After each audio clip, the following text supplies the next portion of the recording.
ഇതിന്റെ ഒന്നും ആവശ്യപ്പെടില്ല.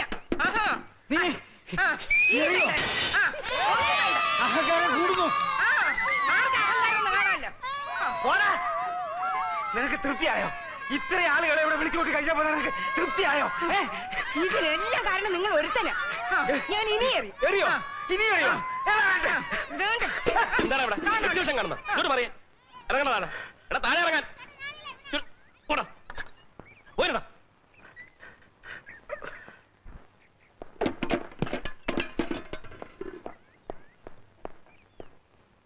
ഇന്ന് ഹരികഥാ കാലക്ഷേപം നേരത്തെ തുടങ്ങിയോ? എന്റെ അമ്മേ, എന്റെ അച്ഛ, എന്തിനാ എന്റെ മാനം ഇങ്ങനെ കപ്പൽ കയറ്റുന്നത്? 1950 എന്ത് സംഭവിച്ചെന്നാ? 50 മോനെ, 54 നീലക്കുയിൽ റിലീസായ ദിവസം നിന്റെ അമ്മ സിനിമ കാണാനായിട്ട് ഒരുങ്ങി ഇറങ്ങിയപ്പോ സുഖമില്ലാതെ കിടന്ന എന്റെ അമ്മ പോകണ്ടെന്ന് പറഞ്ഞു. അന്ന് കമാനൊരക്ഷരം മിണ്ടാതെ കണ്ണീര് ഒലിപ്പിച്ചു നിന്ന നിന്റെ ഈ അമ്മ ഇന്ന് നേരം വെളുത്തപ്പോ മുതല് ദംഷ്ട്രീ കാണിച്ച് എന്റെ നേരെ ചാടി കയറാണ്. അമ്മേ, ഞാൻ ജനിക്കുന്നതിന് മുമ്പ് നടന്ന കാര്യം ജനിക്കുന്നതിന് മുമ്പ് തന്നെ തീർത്തുകൂടായിരുന്നോ? അതെങ്ങനെയാ? അന്ന് ഇങ്ങേര് സിംഹം അല്ലായിരുന്നോ? ഇന്നല്ലേ പൂച്ച പോലെ ആയത്. എന്നാലും കാത്തിരുന്ന് കസവും കൊണ്ട് കൊടുത്ത് ഞാൻ ആ സിനിമയൊന്ന് കാണാൻ പോവാന്ന് വെച്ചപ്പോ കളവി തള്ള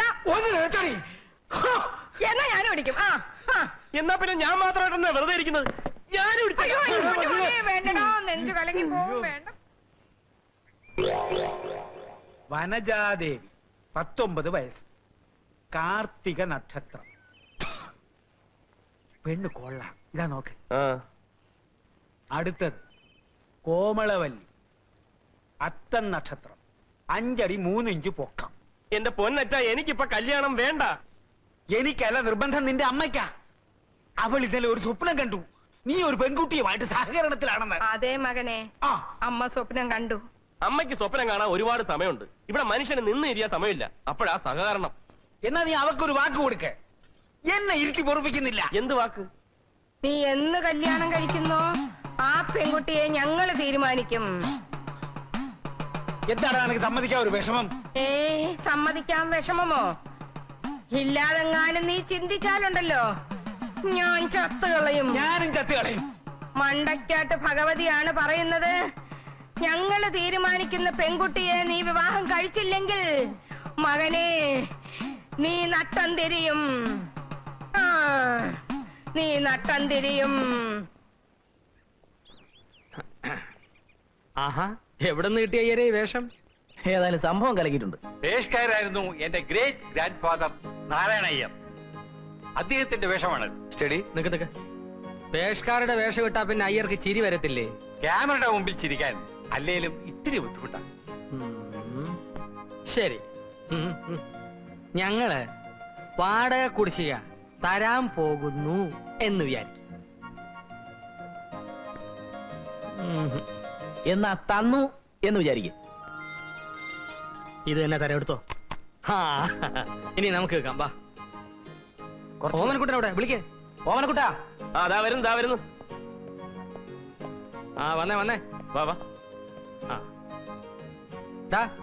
നീ എന്തിനാ കയറി നിൽക്കുന്നത്? മാറ്. നിന്നെ ഇന്ന് ആ വ്യത്യാസമില്ല. കാരണം ഇന്ന് അയ്യരുടെ പിറന്നാളാണ്. ജീവിതത്തിൽ ഒരു പൈസ പോലും ചെലവാക്കാത്ത അയ്യർ നമുക്ക് വാങ്ങിച്ചു തന്നതുപോലെ തന്നെ പുതിയ ഡ്രസ് അവനും വാങ്ങിച്ചു കൊടുത്തിട്ടുണ്ട്. രാമന് നിന്നോ? നിക്ക്, കയ്യ എടുക്കട്ടോ. എടുത്തു. Thank you. 2 ദിവസത്തിനാ പ്രിന്റ് തരാം. എന്താ അയ്യരെ നമ്മുടെ പ്രോഗ്രാം? നമ്മുടെ ആഘോഷം എവിടെ തുടങ്ങുന്നു? നമ്മൾ നേരെ നമ്മുടെ വാഴത്തോപ്പിലേക്ക് പോകുന്നു. ഉച്ചവരെ അവിടെ വിട്ടാൽ രാത്രി 10 മണി വരെയുള്ള പ്രോഗ്രാം ഞാൻ ഫിക്സ് ചെയ്യും. എന്റെ കൂടെ നിന്നാ മതി. ചിലരൊക്കെ എടുത്തിട്ടുണ്ടല്ലോ. അവസാനം കോട്ടും കോപ്പും. രാമ, ഞങ്ങൾ വരാൻ എന്തായാലും രാത്രി 10 മണിയാവും. നീ ഭക്ഷണമൊക്കെ കഴിച്ച് കഥ കടച്ച് കിടന്നു. ദാ ഇതിരിക്കട്ടെ, ചെലവാക്കണ്ട. എന്തെങ്കിലും അത്യാവശ്യം വന്നാ ദാ വരുന്നു.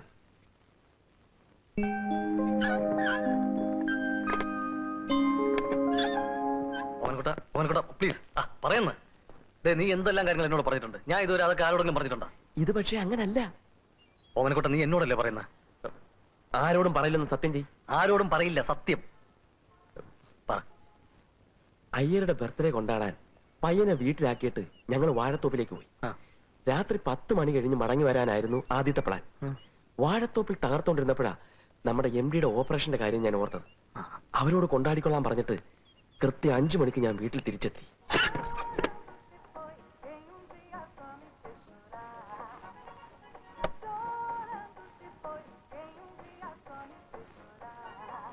രാമ,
രാമ, കഥ തുറക്ക്.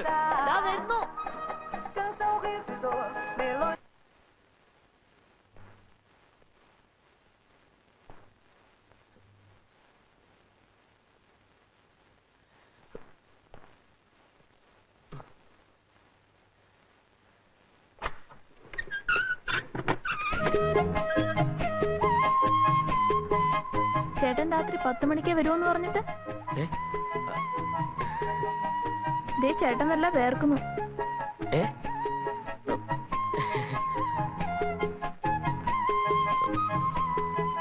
കുടിക്കാൻ കുറച്ച് വെള്ളം തരാമോ?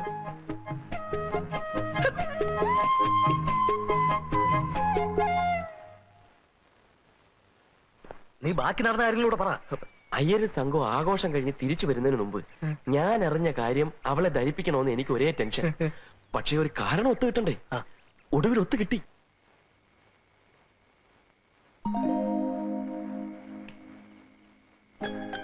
അതെ,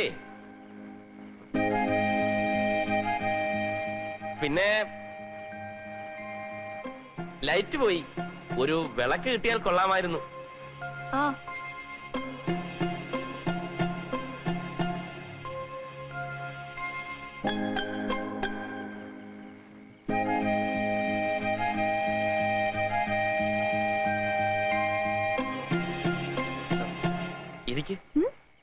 ഇയാളിങ്ങോട്ട് ഇരിക്കേ. ചേട്ടൻ എന്താ എന്നെ വിളിച്ചേ?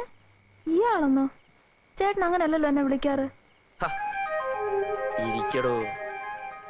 അയ്യോ, ഇതിന് വട്ട. എന്താ എന്താ എന്താ പറഞ്ഞ? ഇതിന് വട്ടാന്ന്.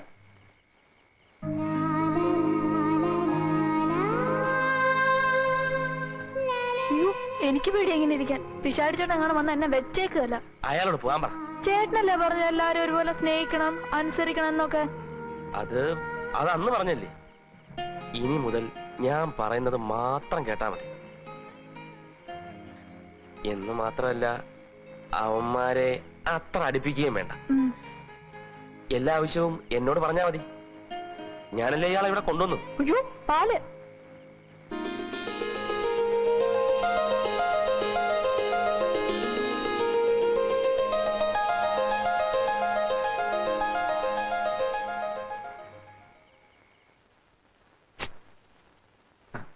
എന്തൊരു മുടിഞ്ഞ സൗഭാഗ്യമാ ഓനെക്കുട്ട നിനക്ക് കിട്ടിയിരിക്കുന്നത്. ഒരു കൊച്ചു പെണ്ണിന് ആണിന്റെ വേഷത്തില്. ഭയങ്കര ഭാഗ്യം തന്നെ. പെണ്ണാണെന്നറിഞ്ഞിട്ടും ആണാണെന്ന് വിശ്വസിച്ചു കൂടെ കഴിയേണ്ട ഗതികേട്. ഞാൻ എന്തായാലും തുറന്ന് ചോദിക്കാൻ പോവാ. നീ ധൃതി പിടിക്കരുത്. അവിടെ ഇറങ്ങി പോവും. മുഴുവൻ സൗഭാഗ്യവും നീ അനുഭവിച്ചിട്ടേ വിടാവൂ. ചോദിക്കാതിരിക്കാൻ പറ്റുമോ? നീ ചോദിക്കുന്നതിലും അവളെ കൊണ്ട് മുഴുവൻ ഇങ്ങോട്ട് പറയിപ്പിക്കുന്നതാ ബുദ്ധി. എന്തായാലും മറ്റു രണ്ടുപേരും അവളുടെ കണ്ണിൽ മുരളന്മാരാന്നേ. അന്നേ അവിടെ നീ മാക്സിമം സോഫ്റ്റ് ആയിട്ട് പെരുമാറുക. സ്നേഹം നടിക്കുക. ഈ ജോലി കാര്യങ്ങളിലൊക്കെ ഇങ്ങനെ സഹായിക്കുന്നതായിട്ട് പെരുമാറുക. പിന്നെ ഈ വിഷമങ്ങളൊക്കെ ഇങ്ങനെ പങ്കിടുന്നതായിട്ട് ഭാവിക്കുക. ഒടുവില് അവളുടെ മുഴുവൻ സൗഭാഗ്യങ്ങളും അവൾ നിനക്ക് നൽകും. ശ്രീനി ദാ വരാം സർ, ഇപ്പൊ വരാം.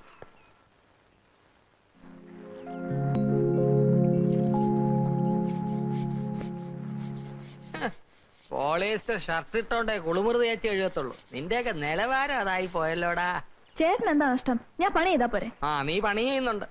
രാവിലെ 1.5 ഉപ്പുവാ അടിച്ച് കയറ്റിയതല്ലോടാ. ഒന്ന് അമർത്തി ഉരയ്ക്കടാ, മസിലൊക്കെ പെരുവട്ട്. രാമ, രാമനൂടെ ഉണ്ട്. കുളിമുറി ഒന്ന് കഴിക്കാന്ന് വെച്ചു. തേക്ക് തേക്ക്.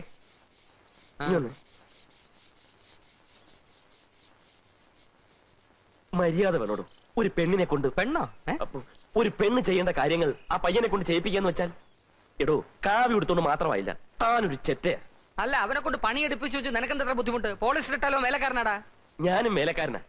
രാവിലെ മുതൽ വൈകുന്നേരം വരെ 100 പേരുടെ മുമ്പിൽ വെച്ച് വിളമ്പിയും എച്ചു തുളച്ചുവാ ഞങ്ങൾ ഹോട്ടൽ ബോയ്സ് ജീവിക്കുന്നത്.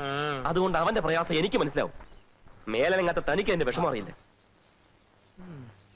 ഷാരടി, ഓ, ഇത്തിരി എണ്ണ വേണമല്ലോ, ഒന്ന് തേച്ച് വിളിക്കാനാ. എണ്ണ ഇത് മൊത്തം തേച്ചെടുക്കണേ കുറെ എണ്ണ വേണ്ടി വരുമല്ലോ ഈശ്വര. തരാ.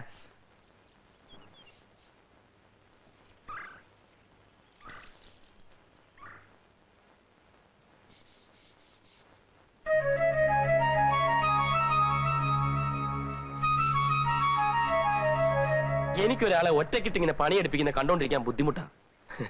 എന്റെ സ്വഭാവം അങ്ങനെ. ചേട്ടന്റെ നല്ല സ്വഭാവമാ പിഷാരടി ചേട്ടൻ.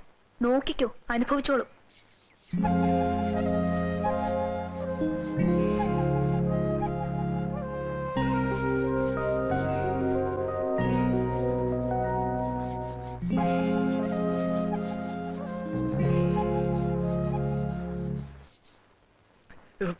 ഞാൻ വേണമെങ്കിൽ ഈ പാന്റും ഷർട്ടും ഒക്കെ മാറ്റി കയ്യിൽ എടുത്തോണ്ട് വരാം.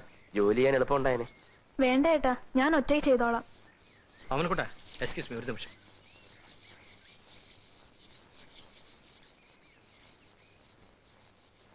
എടാ, ഞാൻ ചെറ്റയാണെങ്കിൽ നീ കൊടും ചെറ്റയാ. എന്താ കാര്യം? തമിഴിൽ ഒരു പാട്ടുണ്ട്, കണ്ണദാസൻ എഴുതിയത്. എന്താ? പരമശിവൻ കഴുത്തിലിരുന്ന് പാമ്പ് കേട്ടത് ഗരുഡ സൗഖ്യമാ. യാരും ഇരിക്കുമിടത്തിൽ ഇരുന്നു കൊണ്ടാൽ എല്ലാം സൗഖ്യമേ. ഗരുഡൻ ചൊന്നത്. ആരാ ഇരിക്കണ്ടാത്തടത്തിരുന്നത്? നീ. എങ്ങനെ? നീ നിന്റെ നിലയും വിലയും മറന്ന് ഒരു വേലക്കാരൻ ചെക്കനോടൊപ്പം തോളോട് തോൾ ഉരുമിയിരുന്ന് കുളിമുറി കഴുകുന്നു. കുളിമുറി കഴിയുന്ന അത്ര മോശമായ കാര്യമൊന്നുമല്ല. മഹാത്മാഗാന്ധിയൊക്കെ ചെയ്തിട്ടുള്ള. ഉവ്വ്. പക്ഷേ ഈ നില തുറന്നാൽ നീ എഴുതി വെച്ചോ ഓമനക്കുട്ട, ഇവൻ നിന്റെ അന്തകനായി ഭവിക്കും.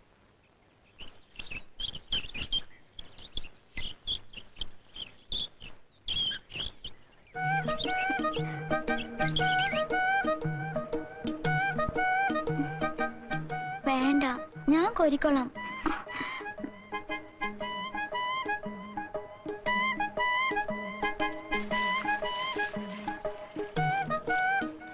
രാമ, ഒന്നിങ്ങ വന്നേ.